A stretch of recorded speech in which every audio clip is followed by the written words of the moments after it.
Le Québec aura bientôt sa nouvelle loi Move Over qu'on vous expliquera. On oblige donc les automobilistes à ralentir et changer de voie quand un véhicule d'urgence se trouve sur l'accotement. Il faut dire que depuis 2009, il y a 13 patrouilleurs de la SQ qui ont été blessés, 4 autres qui sont décédés alors qu'ils intervenaient sur la route. Autrement dit, si il y a un policier ou un remorqueur ou une ambulance qui est sur le côté, que vous ne vous tassez pas sur l'autre voie, vous ne mettez pas votre clignotant pour vous tasser, que vous restez là, vous pourriez avoir une amende assez salée. Merci, c'est cette nouvelle loi qu'on va instaurer au Québec. Alors, le Québec aura bientôt sa loi du Move Over, ou si je peux le traduire comme ça, tassez-vous un peu à côté des gens qui travaillent ou des gens qui interviennent, qui oblige donc les automobilistes à ralentir et changer de voie lorsqu'un véhicule d'urgence se trouve sur l'accotement. Depuis 2009, 13 patrouilleurs de la SQ ont été blessés, 4 autres sont décédés. Vous voyez, ça c'est en Floride, entre autres. Ces images que vous voyez à la télévision, on fait de la publicité dans les journaux en vous disant « Tassez-vous, restez pas sur la voie de droite, tassez-vous sur la voie de gauche ». Donc, est-ce que vous changez de voie quand vous voyez des travailleurs, quand vous voyez que la voie est occupée? Alors, regardez des extraits de cette publicité américaine, vous allez voir, c'est assez simple ce qu'on vous demande de faire au travers de travailleurs qui ont des dossards. Voilà. Vous tassez tout simplement. Et si vous ne le faites pas, on en parle avec M. Pierre Veilleux, président de l'Association des policières et policiers provinciaux. M. Veilleux, si on ne le fait pas bientôt, quand cette loi sera adoptée, ça pourrait coûter assez cher. Effectivement, il va y avoir une mesure coercitive qui va être adoptée par le gouvernement au niveau du Code de sécurité routière pour ceux qui ne se conformeront pas à cette nouvelle règle. On parle d'amende déjà très sévère. Combien de dollars? Je ne sais pas encore pour l'instant à combien vont être fixées les amendes. Je crois qu'il y a encore des discussions à faire au gouvernement là-dessus. Mais si je me fie aux États américains et au reste du Canada, les amendes sont assez salées. On parle d'environ 300-400 $. Bon, maintenant, qui va faire ça? Si c'est un policier qui intervient et qui est en train de donner une contravention, il n'arrêtera pas pour partir. Si c'est un remorqueur qui est là et il n'y a pas présence policière, est-ce que ça veut dire qu'il devra y avoir aussi plus d'interventions, un deuxième autopatrouille qui est dans le secteur pour signaler peut-être que des gens ne respectent pas, pour faire passer le message? C'est tout nouveau au Québec, hein? Donc il va sûrement avoir des stratégies d'intervention qui vont se développer au fil du temps. Mais ce que je peux vous dire, ça va être des interventions ponctuelles. Normalement, lorsqu'un patrouilleur est déjà en intervention sur le bord de la route, ne peut quitter l'intervention pour aller procéder à une intervention, à une autre intervention, oui, pour un automobiliste qui ne respecte pas. Mais par contre, ce que je peux vous dire, c'est que lorsqu'il y a des accidents majeurs, exemple des accidents de blessés ou des accidents mortels où plusieurs intervenants sont sur la route, policiers, pompiers, ambulanciers, etc., il va sûrement avoir, lorsqu'il y aura infraction, un patrouilleur qui va être prêt à intervenir dans ces situations. Bon, vous dites, d'abord, ce sera probablement une rare unanimité au Parlement. Ça va être adopté assez facilement. Je pense que tous les partis sont pour. Est-ce qu'on est en retard au Québec pour l'adoption d'une telle loi? Oui, effectivement. Aux États-Unis, ça fait déjà quelques années que le mouvement est emboîté. 48 États présentement qui l'ont adopté. Au Canada, on parle de 8 provinces.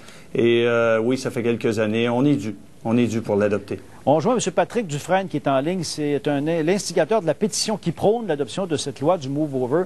Alors, M. Dufresne, est-ce que c'est parce que vous avez fait bouger les choses ou les policiers? Comment ça a fonctionné pour que vous alliez avec cette pétition? Bien, c'est sûr que dès 2005, je suis intervenu sur un policier de la Sûreté du Québec qui a été embouti par l'arrière sur l'accotement. Donc, c'est sûr qu'à ce moment-là, j'ai commencé à regarder un peu ce qui se faisait ailleurs. Puis c'est en 2005, justement, que l'Ontario a adopté une telle loi. Donc, j'ai suivi un peu ce qui se passait, mais c'est vraiment depuis la mort du policier, M. Vincent Roy, à Bromont, qui a réactivé les choses. Donc, j'ai contacté par la suite le député de Chambly, qui est mon député d'où je demeure. Puis, il était très ouvert à parrainer la pétition pour une telle loi soit instaurée au Québec. Bon, est-ce que vous sentez, il n'y a pas d'opposition, tous les partis sont d'accord, ça devrait être assez facile à ce moment-là? Oui, puisque dès que le député du Parti québécois a questionné le ministre sur ce sujet, immédiatement, il était ouvert à instaurer une telle loi. C'est sûr qu'il y a quelques petits amendements qui ont dû être apportés pour pouvoir inclure le plus de travailleurs possible. Puis, je me réjouis justement que de tels amendements aient été adoptés. Alors, quel travailleur serait touché? Parce que vous dites qu'il y a eu des amendements. Jusqu'où ça va? Donc, ce qui avait été adopté en premier, c'était tous les travailleurs de l'urgence, donc policiers, pompiers, ambulanciers, contrôleurs routiers, tout ce qui est véhicules d'urgence avec gyrophare rouge et bleu. Puis par la suite, les remorqueurs ont été inclus dans un amendement. Et avec un peu plus de travail, là, on a réussi à faire inclure également les patrouilleurs là, du ministère des Transports, ceux qui interviennent souvent là, en premier lieu lorsqu'il y a un véhicule en panne ou un accident sur le réseau autoroutier. Monsieur Veilleux, je retourne à vous. Est-ce que on a des chiffres de ce qui s'est passé ailleurs, du nombre de décès, de blessés de moins? Vraiment, c'est probant?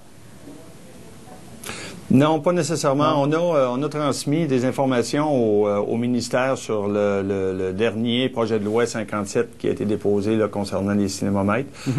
Nous, on l'a demandé également au ministre de regarder la possibilité. On a sorti des statistiques qui sont pas nécessairement...